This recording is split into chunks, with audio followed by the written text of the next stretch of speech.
batun ma'arifa narkewa cikin Allah sani cikin ba komi sai Allah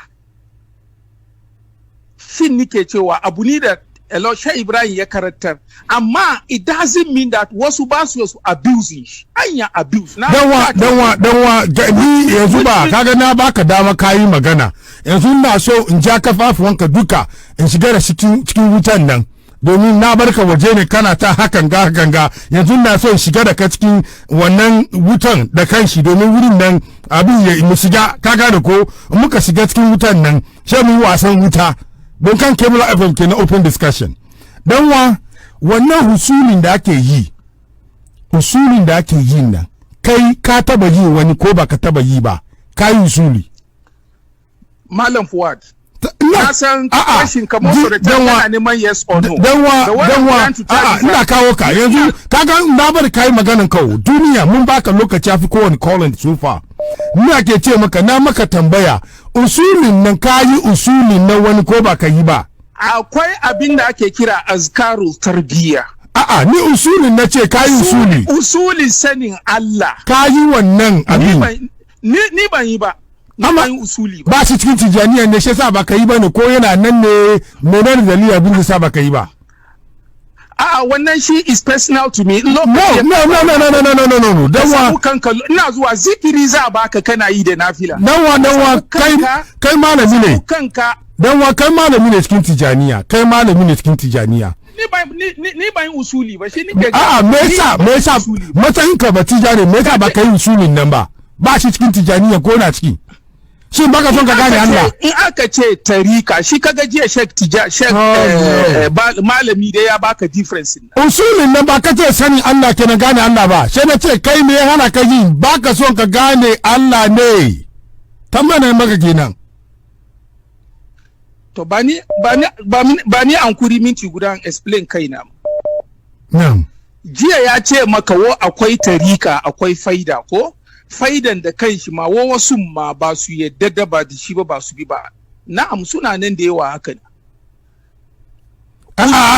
Dan wa kai ka usulin nan me yasa ba ban ce ka ga mini menene usuli ba. Ka san usulin nan shi Chehou Tanko ya muna bayani menene usulin nan. Ya yi bayani cikakken bayani. Kai ni ke tamman ka kai usuli ka ce ba kai usuli ba. Matsayin ka batija ne kuma dan faida sai na ce me yasa ba kai usulin nan ba don ka ce wai ma'anar usulin nan gane Allah amma ba ka yi ba shin baka son ka gane Allah ne me yasa ba ka yi ba matsayin ka batija ne kuma dan faida shin na ce ba in ya kai ko yanzu ko gobe she in yi me kake jira kai ba abin ana so a gane Allah bane me yasa kai kake ce ba ka yi ba dan tijaniya kuma faida kace yana cikin faidan nan amma ba ka yi ba answer the question dan wa ce maka ai lokaci ne ba menene usuli dan wa hold on yanzu ba ka ga Kibla FM ka kiran nan kan Kibla FM kake ne yes ka gani kana ji yanzu ina son very good I love it ina jin dadi domin muna fahimtar juna abin da nake duk duniya wanda suke saurara mun Kibla FM dan wa mu mishi adalci kuma shi kuma yayi adalci ya ba da good bayana cikin wasu wurare amma matsayin shi wannan danwa dan tijaniya dan faida ya kuma ce wai me ku ji da kyau fa ku ji ya ce wai shi tijaniya ana gane Allah ne faida kuma usulin nan gane Allah ne kawai wannan abin nan sai na ce kai ka yi wai shi dai bai yi ba me yasa ba ka yi ba a gane Allah ne shi ya kuma yafi komi important me kake jira wai ko gobe ne ya je yi wannan yan sannan bai accept ba ina son dan wannan ka gyara maganan kan nan on Kibla FM okay Mallam Fuad na'am Mallam Fuad yes sir kaga kai tambaya na'am in aka ce usuli azkarai ne zikiri ne za baka kana ja ya kamata kana da lokacin kanka yana cikin faida yes okay good yi magana lokacin kai kuma wannan bai gwada cewa kai ba dan tarika bane kai ba dan faida bane a'a abinda nike neman ka gane inda ka duba page na kaga kamar danwa an sa question kan nan straight danwa an sa question nan ban so wani nan ga kayi magana mun baka lokaci da dama mun sideline wasu kira kuma domin ka answer wannan question nan very simple question kai ka ce kai dan tijaniya ne kuma kai dan faida ne ka yada da usulin nan ka ce wannan abin nan sanin Allah kenan na kai usuli kana gane Allah ka san Allah ka ce yana cikin faidan nan sai na ce ka yi wai a'a bai yi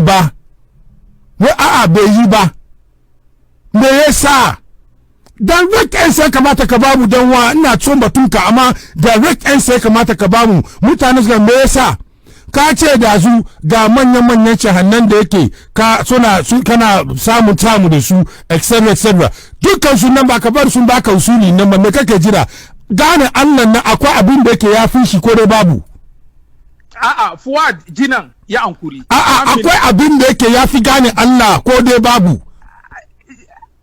ya ankuri jinan dan wa ya ankuri ka answer mini question akwai abin da yake yafi gane Allah ko dai babu oh Allah Mallam Fuad ya ankuri jinan kaga inda ka duba page na takalmi show in ka je ka duba ba wani page yake ma kan kibla fa mai maka tambaya wani malami listen dan wa amma babu da interest kai irin wannan abubuwan nan akwai kira kan live dan wa akwai course wannan batun 3 weeks ago kai kaza ana magana da kan kibla FM kana santin 3 weeks ago answer the question my brother ansan zan baka nan no the answer ba muna neman answer yau ba batun 3 weeks bane yes sir ansan kenan mama ansan kuma sakani na ni da Allah to ina ga maka firan da ni wannan shehu ma muka yi to ina baka labari no zai sauka no listen we don't have time for this